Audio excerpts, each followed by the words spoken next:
সেটা হলো তিনি খুন হয়েছেন। কলকাতার এক বাসায় তাকে পরিকল্পিতভাবে খুন করা হয়েছে। মরদেহটা এখনো আমাদের মানে হাতে আসেনি। আমাদের দেশের মানুষই এর সঙ্গে যুক্ত। ভারতে যাওয়ার পরে আমরা 2 দিন পরে তার আর কোনো খোঁজখবর পাইনি। এতে উদ্বিগ্ন হয়ে তার মেয়ে আমাদেরকে খোঁজখবর জানালে আমাদের পুলিশ এই ঘটনাটি ইন্ডিয়ান পুলিশের সঙ্গে যোগাযোগ রাখছিল। আমরা আজকে সুনিশ্চিত হয়েছে সকালবেলায় ভারতীয় পুলিশ জানিয়েছেন যে তিনি খুন হয়েছেন। আমরা ইতিমধ্যেই তাদের যে তথ্য ভারতীয় পুলিশ আমাদেরকে দিয়েছিলেন সেই তথ্য অনুযায়ী আমাদের পুলিশ, বাংলাদেশের পুলিশ, এদের তথ্য অনুযায়ী তাদেরকে যারা খুন করেছেন কিংবা খুনের সঙ্গে সম্পৃক্ত ছিলেন আমরা যা সন্দেহ করছি এবং তাদের থেকে যা আমরা তথ্য পেয়েছিলাম সেই তথ্য অনুযায়ী তাদের মধ্যে থেকে আমরা 3 জন অপরাধীকে আমাদের পুলিশ ধরেছেন এবং তাদের জিজ্ঞাসাবাদ চলছে, তদন্ত চলছে। আপনারা জানেন ওই এলাকাটা একটা সন্ত্রাস কবল এলাকা, ওই ঝিনাইদহের এলাকাটা, ওই সীমান্ত এলাকা। আমাদের আনার সাহেব সেখানের মাননীয় সংসদ সদস্য হিসাবে তিনি দায়িত্ব এবারও নির্বাচিত হয়েছিলেন।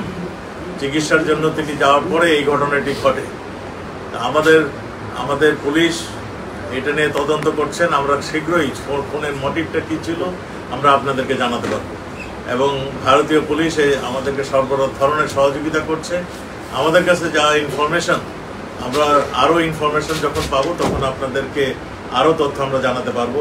তা আমরা এইটুকু এখন জানাতে পারছি, মানে আপনাকে জানাতে চাচ্ছি, সেটা হলো তিনি খুন হয়েছেন। কলকাতার এক বাসায় তাকে পরিকল্পিতভাবে খুন করা হয়েছে এবং এই খুনের মোটিভ কারা খুন করেছিলেন এই সব তথ্যই আমাদের ভারতীয় পুলিশ কাজ করছে, আমাদের পুলিশও কাজ করছে।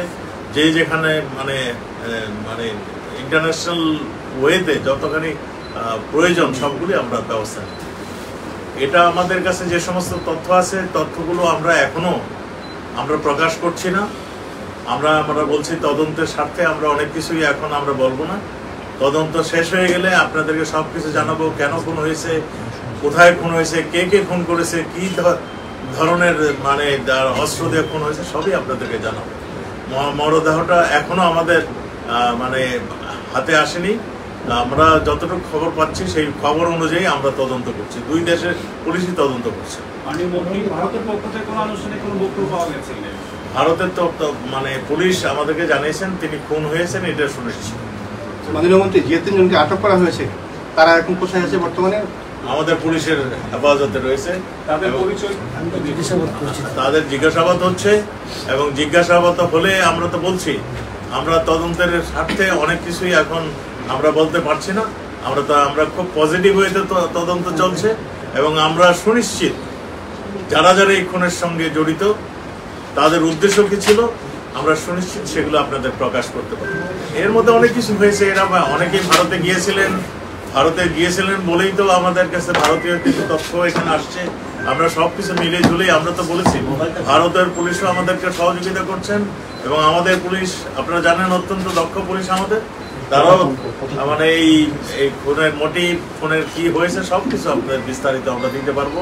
আমাদের কাছে 3 জন আসামি ধৃত অবস্থায় আছে এবং আমরা আরো কয়েকজনকে ধরার জন্য আমরা প্রচেষ্টা চালিয়ে যাচ্ছি।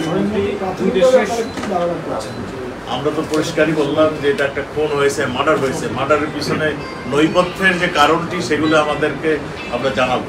আমরা এইটা সুনিশ্চিত যে আমরা পজিটিভ ওয়েতে আমরা এগোচ্ছি। আমরা মরদেহটা এখনো মানে কোন জায়গায় আছে এখনো আমরা মানে উদ্ধার করতে পারিনি। তো আমাদের কাছে যেই সমস্ত সংবাদ আছে সেই সংবাদের ভিত্তিতে আমরা কাজ করছি। আমরা সুনিশ্চিত তাকে হত্যা করা হয়েছে। না, আমাদের সঙ্গে ভারতের সঙ্গে একটা বন্ধুত্ব রয়েছে। ভারত আমাদের সব ধরনের কোঅপারেশন করছে। তিনি চিকিৎসার জন্য ভারতে গিয়েছিলেন এবং আমরা মনে করি ভারত সরকারের এখানে তাদের যে দায়িত্ব সেটুকু তারা করছেন। আর এইখানে মানে সম্পর্কের ফাটল ধরবে এমন কোনো ঘটনা ঘটেনি, কারণ ভারতের কেউ এখানে জড়িত হন নাই। যারা হত্যা করেছেন এখন পর্যন্ত আমাদের কাছে যা ইনফরমেশন আমাদের দেশের মানুষই এর সঙ্গে যুক্ত। আপনাদের তো বলেছি আমাদের তদন্ত চলছে, এমন কিছু আমরা এখন বলবো না যেটা নাকি মানে মানে অন্য ধরনের একটা ঘটনা ঘটতে পারে, পালিয়ে যেতে পারে, যাদের আমরা খুঁজছি তারা পালিয়েও যেতে পারে।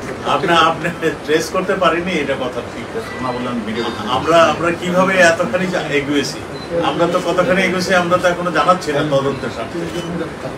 আমরা এটুকু বলছি আমরা উদ্ধার করব, আমরা সব উদ্ধার করব, সেই জন্যই আমরা অনেক কিছু জানাচ্ছি না।